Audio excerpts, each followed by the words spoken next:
All right, so thank you so much. Today we have Jill HAUWILLER. I hope I said that correctly, HAUWILLER, introduced by Dan Hunt. Dan, would you unmute yourself and please introduce our guest? Thank you, Margaret. Before I introduce Jill, a reminder to our membership, we're always looking for speakers, and we've had some fabulous suggestions from members for speakers. So if you have someone in mind, just send me an email and I will take it from there. Our speaker today is Jill HAUWILLER. She's a professional coach and facilitator with more than 20 years of experience in leadership and high potential development in the corporate, higher education, healthcare, and professional services industries. She has coached hundreds of professionals in the areas of leadership, emotional intelligence, career transition, and work-life integration. In addition to coaching and facilitation, she speaks on career, leadership, inclusion, and talent development topics in the executive education and at local and national conferences. She holds a master's degree in communication with an emphasis on emotional intelligence. She is a yogi, loves to bike, canoe, camp, and grow vegetables, and gardens with her husband and two children, ages 11 and 8. Jill, welcome to our club. Thank you so much, Dan. I appreciate the invitation to be here and the wonderful introduction. If I can get the current slide share person to stop sharing, I have a few slides I'd love to share with you. Thank you so much. Okay, let's see here. And let's see if we can get a Zoom thumbs up from you guys, letting me know that this is working. All right, I love that. Zoom thumbs up is working. What I want to talk with you guys about today is leveraging the power of emotional intelligence to lead and influence. And just a caveat, my definition of leadership is everyone, all of us. We all have the opportunity to lead wherever we are. It's not about a title. It's not about power. It's really about how we conduct ourselves, and we all get the opportunity to lead. So this message is for everyone today. To talk about emotional intelligence, I'd like to ask each of you to think about a recent scenario in your own life where you have experienced maybe this type of tug of war, some tension, maybe a conflict. And I want you to get really clear on that scenario in your mind. Who was involved? What was said? What was not said? What were you feeling? And I really want you to hold on to this example as we talk through some of the skills of emotional intelligence today, so you can really think about what may have been at play and what you might do differently in the future should this type of scenario come up again. So I want to just take a moment here and pause and let you think of what was that experience for you in the last week or two where you felt some sort of tension with another person. Most of the time when I ask people to do this, it actually doesn't take us very long to take a close look and find something in our recent experience. Why is that? Well, we're humans. And if you look around, there are all kinds of opportunities for us to find tension, right? Maybe there's some political tension going on. The last time I gave this talk to another Rotary group, it was 3 days after the November election. So you can imagine how there may have been political angles involved in people's tension in their lives. What about racial tension? What about social injustice? As we locally here are upon a time where, you know, the jury selection is going on for the murder trial of George Floyd, right? This brings things up with people and it can create tension. Don't want to exclude the gender bias and the gender parity and equal pay for equal work and all the other things that may be going on in your lives, right? We're related to gender. And hey, how about our families, right? We sometimes have generational conflict, right? Where we just see things and learn things and want to explore things and do life differently with people in our own families. So again, I don't think we have to look very far to find an example of where we may have experienced tension with another person in our lives. So let's talk about what is emotional intelligence. Some of you may have a ton of experience with this topic and know exactly where we're going. And for others of you, this might be a little bit new, a new territory to explore. So I'm going to tell you what I think it is. I've been working with this topic and researching it for over 20 years now, and it's a privilege to bring this into teams and organizations and individuals to better understand themselves and how they can interact with others. So at a high level, this is what emotional intelligence is. Think of it as a set of emotional and social skills that help us perceive and understand ourselves. Those skills also help us develop and maintain social relationships. They are incredibly important as we are building community and trust with others. It's also a set of skills that help us cope. They help us with challenges, and boy, haven't we been faced with many of them as a society over the last year, right? Those skills of emotional intelligence help us work through those. They are also skills that help us use emotional information in a meaningful way. So if someone is giving us emotional information, we can actually look at that as data. Okay, what's the data that they're giving me, and how can I use that information to make better decisions? A few short thoughts on what it is not, so we don't get confused here on what emotional intelligence is. Let's not confuse it with cognitive intelligence, right? The work has been done to try and correlate these two, high EQ, high IQ, and there really just isn't any correlation. So there's nothing that would suggest if someone is high IQ that they are automatically high or low EQ. They're just completely different measures in a person. And I also want you to know that EQ is not a fixed set of skills. So what you had in terms of your own emotional intelligence as a teenager is probably very different than what it might be today, and it's still going to be different. And what we've noticed through the data is that it tends to rise a little bit with age. So that tells us that maybe we're learning from our experiences, right? And we have more tools in our toolbox as we go through life. So this is an image, a model of what I typically use when discussing emotional intelligence. And when I mention these are a set of skills, you'll see them referenced here. What I would like to do is just take a few minutes to walk through these 15 skills that you see around the center of the circle and ask you to think about that scenario that I just asked you to reflect on in your recent life and what might have been going on there for you and maybe for the other people that were involved. So let's go talking about these 15 skills. The first set of skills fall in this area of self-perception. And these three skills, as you see here, really help us understand some of our internal workings with emotional intelligence. So self-regard really has to do with our own confidence. How aware are we of our strengths and our own development opportunities, and how confident are we in our ability to kind of go through life? Self-actualization, as you may know, this is really about our ability to set goals and continuously try to grow and develop in ourselves. And this last one here, really important, emotional self-awareness. How well do I really understand my own emotions? And so pause here for a moment and ask yourself, were any of these three skills at play when you were thinking about that moment of conflict that you've recently had? And what might have been going on here? You can also ask yourself, which of these do I think I do well, and where do I have opportunities to grow?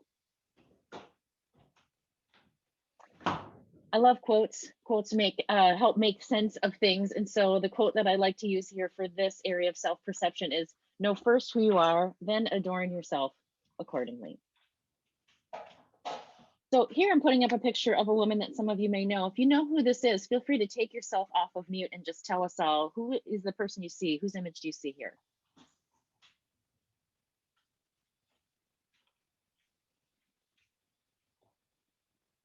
Anyone? No one? Someone?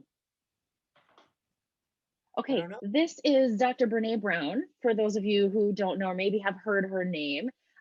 She's fairly well known for her authorship, her podcasts, her Netflix special, all having to do with vulnerability and how do we operate in, she's a social worker, she's a professor of social work, and has been doing some great work bringing those concepts of shame and vulnerability kind of mainstream and into the business world. So for example, her book here that you see to the left of her face, Dare to Lead, is the textbook I use on leadership for a graduate level course that I teach at St. Thomas. So her work is really becoming widespread. I highly recommend you kind of look into her. A TED Talk, if you want to start small, start with a TED Talk and then see if it speaks to you. The next category of skills that I want to share with you are around self-expression. So we just did the work of understanding what's going on internally. Now it's time to look at how do we effectively bring what we're feeling inside to the outer world, right? So this first one is emotional expression. Are we good at saying how we really feel is what this one is all about. Again, reflect on your situation from a few moments ago and ask yourself what might have been going on for you there. Assertiveness, this one is about standing up for ourselves. Can we hold our own? Can we assert and communicate to others what we really think and feel? And the third one here around independence, it's really being confident in our own emotional state and not getting maybe pulled into or drawn into the emotional state of others. So that's what that independence piece is about. My favorite quote under the self-expression area is one that's attributed to Aristotle. Anyone can become angry, that's easy. But to be angry with the right person, to the right degree, at the right time, for the right purpose, and in the right way, that's not easy. So this one gets me thinking about how we express ourselves effectively. I also think that emojis give us a chance to express ourselves effectively. I often ask groups of people to reflect on if you use emojis, if you're one of those people who likes to use emojis in your brief texting communications. How diverse is your emoji vocabulary? Are you like a thumbs up and thumbs down only person, or do you have a broad range of emotions that you can express through emojis? It's another kind of vocabulary, right? So oftentimes when I'm working with individuals on emotional expression, we will be looking at what is your emotional vocabulary? Not only how well do you know yourself, but what do you use in communicating that with others? So emojis can actually be a clue, an insight into how well or how others that you communicate with are effectively communicating what they feel. The third category, there's 5 total, so we're about halfway there. Our third category is around the interpersonal area. Interpersonal relationships. This is about creating and maintaining mutually beneficial relationships. Asking yourself, how good am I at that? Could I get better at something like that? Empathy is another skill here. Oftentimes when I ask people about emotional intelligence, they bring up the topic of empathy, right? Can I really recognize and appreciate how the other person is feeling here? And I challenge you to think back to that moment of tension you experienced in the last few weeks and ask yourself, where was empathy in this dialogue? On their side, on your side, could it have been better? Was it overpowering? Did you give in, on something and you didn't hold your own? Really curious about what would be going on there. And the third piece here is social responsibility. Now, based on who we are and the group that we have assembled here today, my hunch is that you all are the types of people who probably have high social responsibility because it's important to you to be contributing to something, bigger and greater than yourself, to a sense of community and to our society. With that in mind, I like this quote, which many of you are familiar with: we rise by lifting others, right? There's definitely a community element here when we think about those interpersonal skills. A short story that I like to share is from a number of years ago, probably about 5 years ago or so. I remember returning my sister to the Humphrey terminal at the Minneapolis-St. Paul airport after a holiday visit. And we had our kids in the car. And I remember, if those of you who've been to the airport, as you make that turn, you go by Fort Snelling National Cemetery. And as we were making that turn, I heard some, I would say, sort of emotional scuttle from the back of the car. And I look in my rearview mirror as I'm driving, and I see at the time, he was 5 years old, my son, had his little nose pressed up against the window, a tear rolling down his face, and he was kind of gasping, right? And I said, what is it? And he had never seen this before. So he was really taken with emotion as he drove by Fort Snelling Cemetery. And he said, Mom, look at all those rest in pieces. And he just was overcome with emotion, right? So what that tells me is that that little guy's got an empathy bone, right? He's got a strong empathy meter. And that's important for me to know as a parent, to help guide him through life. And it's also important for me to recognize that he gets that from me. And so we can work on that together, recognizing how to use empathy for good. Okay, fourth category is around decision making. Again, reflecting for each of you on that moment that you were thinking about in the recent weeks. Problem solving is a skill around using emotions when solving problems. So a lot of times I work with people who are like, oh, I solve problems all day, every day. I'm an engineer, I am a physician, I am a, fill in the blank. I solve problems all the time. And then I ask them, but do you solve problems using emotional data? Or do you try to solve problems removing emotional data? And then, oh, yeah, that's different. I solve those kinds of problems where there's no emotion involved. I said, great, you're great at problem solving in that way. What we're talking about here, though, is how effective are you at solving problems when using emotional information, your own, or maybe the emotional information that other people are bringing to you. So that's a slight difference in what we're talking about here with problem solving. When it comes to reality testing, it's really about, can you clearly see things as they are, or do you tend to over or underestimate what's really happening in the world, right? A little bit of maybe rose-colored glasses is a idiom that we sometimes say. And the third one here in this category, which really has been a high interest area for me, and a lot of my graduate research has been around impulse control. So this is around our ability to resist or delay an impulse or a desire to do something, to react to something rather than take a deep breath and think about an appropriate response, right? So that difference between a reaction and a response is really important here. I'll give you an example, a fun one, right? The difference between good impulse control and maybe poor impulse control is, how do we react to the smell of fresh baked chocolate chip cookies or a chocolate cake that's sitting on the counter? One area that I've really noticed these strong decision-making skills is when I've assessed large groups of physicians, emergency technicians, people who, quite frankly, we want to have them to have great reality testing. We want them to be absolutely clear of what's going on right here and right now. And so the good news is I see that skill in spades with those audiences. That's great news for us. I also think they continue to get to hone those skills because they're put in those situations on a daily basis. And finally, this fifth category of skills, 3 in the stress management area. The first one is flexibility. Am I good at adapting to change when I need to? Do I have those tools in my toolbox to get through tough situations? Similarly with stress tolerance, right? Do I have some coping skills?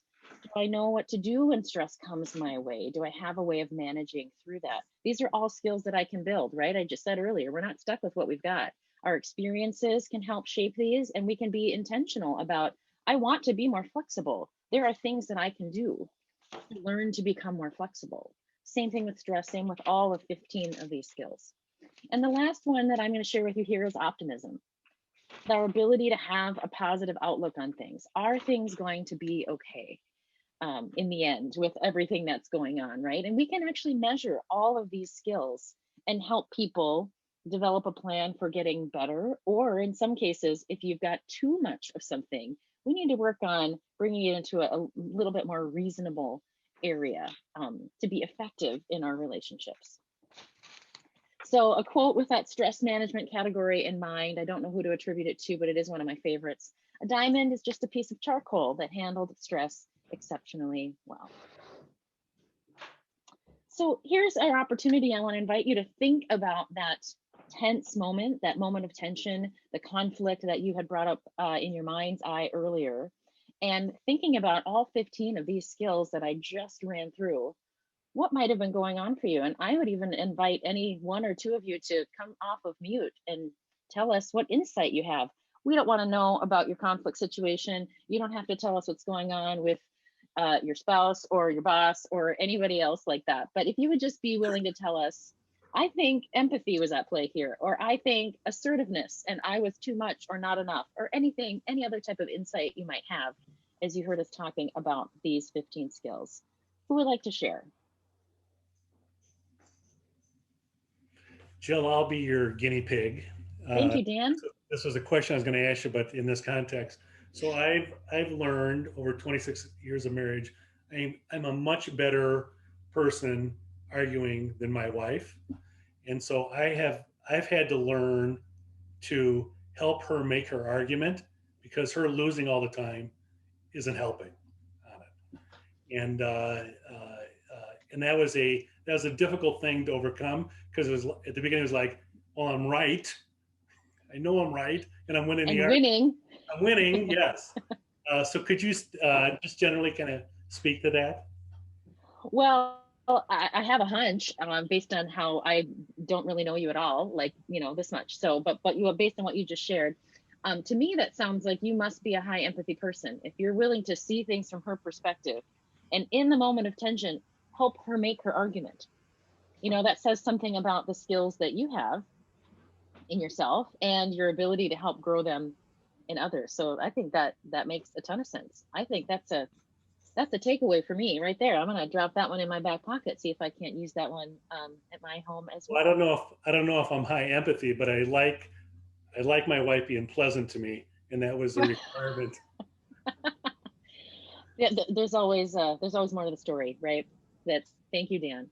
I'm curious if anyone else is reflecting on maybe an insight that you have that what kind of could have been going on in your own conflict.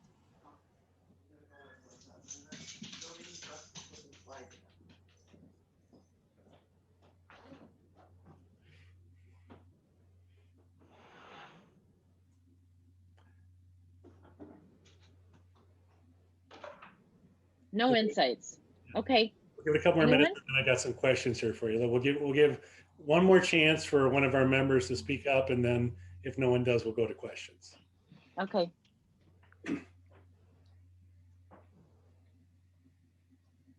Okay. And maybe what you're looking for is a little how-to. So I put together just a couple of ideas here. Let's build a bridge from where we've been to where you'd like to go. I mentioned earlier, like start with a TED Talk if you're curious about this topic of becoming, building skills for yourself or others in emotional intelligence. I mean, I've referenced a couple of books here. The EQ Leader, for those of you who are in the organizational leadership roles and that's of interest to you. You can find a lot on HBR. I've written a few pieces for Forbes. There's lots of places you can go and find information about emotional intelligence. As I mentioned earlier, you can measure it. So this is a tool that uses that model to measure an individual, how you see yourself and how others see you, and all these skills. That can be really helpful for individuals and organizations. And I would just encourage everyone to think about what's one thing you want to take away from today? What's one thing you can put into practice for yourself? And I'm happy to take questions here, whatever you may have prepared, Dan, or questions that others may have. So here's something I'd like you to talk about. In much that I read about conflict resolution and free speech and thinking, the ability of an individual to be strong and vulnerable at the same time, which Yes. to telegraph that to someone else, be able to say, hey, I really believe in what I believe, and I'm willing to defend it, and I'm willing to listen to you. Yeah. That's excellent. And what that reminds me of is I mentioned Brene Brown earlier in some of her research and her talks. She describes that a strong back and a soft front. So strong spine, soft heart, right? That ability to kind of stay soft and vulnerable, but still being confident and standing on your own. It's a really great kind of aspiration for us to have when we're in those moments of conflict. If I could just add on here, I'm sorry to interrupt, Susie here. This actually got me thinking a lot about how I would do conflict resolution within my own family. And I think a lot of it has to do with the fact that I have two Mexican Latino parents. And so we grew up in a very Latino household. And a lot of that was just our conflict resolution was just to not open up and be emotional about our conflicts. I remember my dad always would tell us when we were younger, he's like, I have to yell or raise my voice. And I do it because I that's my way of sort of keeping myself from getting emotional. And I think that's how he resolved a lot of the conflicts with his parents. But after going through my own educational journey, I am sort of now I think like I'm sort of the therapist of our family. So I encourage my siblings and my parents to to be strong, but to also be emotional. And a lot of it, I think, is just being afraid to be vulnerable at times. But it's really helped us in our conflict resolution styles, and that just made me think of what you've been saying this whole time about emotional intelligence. And I know sometimes because I was a psychology major and I went to St. Thomas, and I tried to talk to them about these ways to measure emotional intelligence, but I know that's not the way to do it with them. So yeah, it's just about opening up and having those conversations. So thank you, Jill, for being here and for talking to us about it. Thank you for sharing that real life example. I think many of us can relate to, okay, the way that I was maybe raised and how to manage conflict or express emotions isn't what I feel right now for myself, or if I have my own children and what I want to do differently. I think that's part of the growing up and the evolution, and better understanding. I mean, this topic of emotional intelligence didn't really gain a lot of traction until like the 1990s. And so now we're in the space where we have a lot of data, we have a lot of research around this, but it didn't exist as a field of study, many years ago. Right. So it's still kind of emerging in terms of a topic. What other questions can I answer for you guys? So Jill, I've got a question. This is Carolyn Jackson. Your examples at the beginning were about some pretty big issues that are going on. And, what I'm hearing from a lot of what you're saying is in positions of where there's at least some level of trust already, whether it's an employment situation. But what if you're talking about one of these big issues and you just aren't connecting? And I don't remember which slide it was, one of your first slides. And to me, it's we're just facing such divides on where people are coming from and what their truths are. How can you establish some emotional intelligence and some connection to have meaningful conversations on some of these topics? Yeah, thank you. Based on what you're saying and the sort of the heated tension, the nature of some of those topics that I did mention on one of my slides, the things that come to mind for me, I'll just pick a couple of those skills that I would say take a closer look at for yourself. Not because I know you, but because I think they would be at play in these types of scenarios. Take a close look at empathy. How hard are we trying to see things from the other person's point of view, right? That's one great way to keep the dialogue going. Another one would be to check in on your own emotional awareness. Do I really understand what I'm feeling right now? If I don't really understand that, how do I have the tools to do anything else? So that's really foundational, is to understand how we feel. And shortly after that is, am I expressing myself well? Or am I keeping it inside? Maybe I know exactly how I feel, but I am not any good at letting other people know how that, in a productive way, how I'm feeling. So those three come to mind first. And then probably a fourth one would be something in the stress managing category.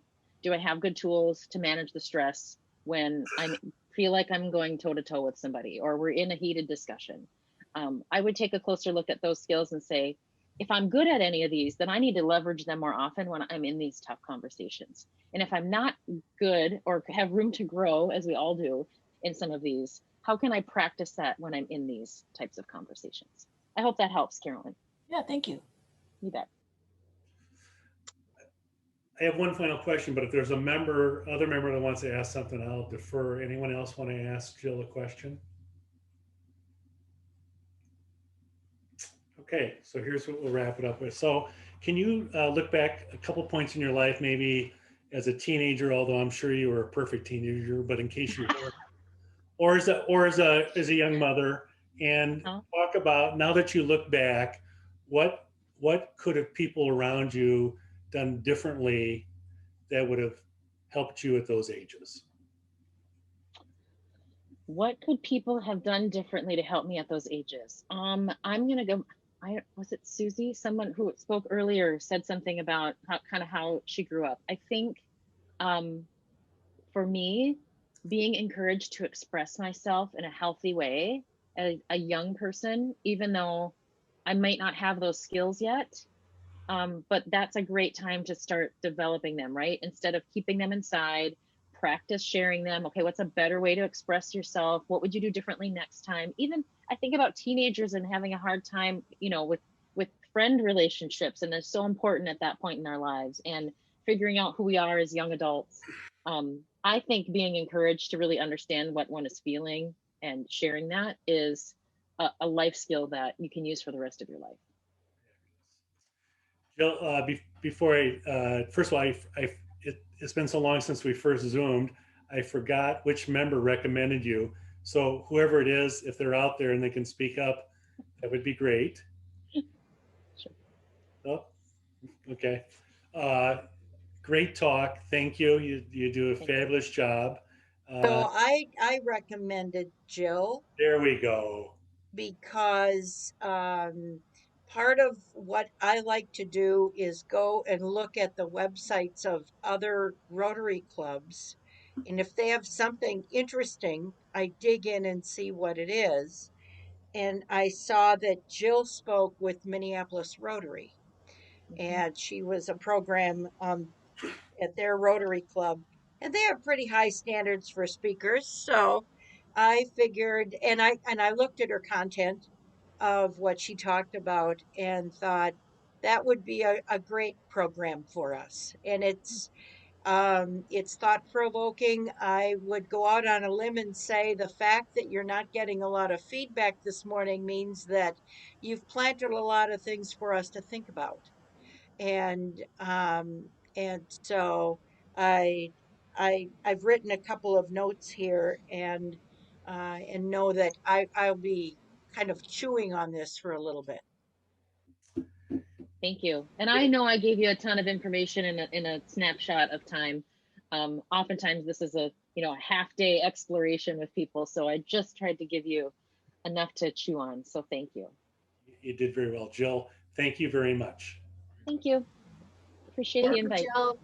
Thank you so much, Jill. That was extremely interesting. Again, like Mary said, I think a lot of us are just like sitting here thinking, about being more empathetic to those around us. And I gotta say, and everybody I'm sure can agree that in today's world, I think empathy and caring about others and how they feel is very much needed right now. There's a lot of people out there that are hurting. So anyways, love it. Thank you so much, Jill.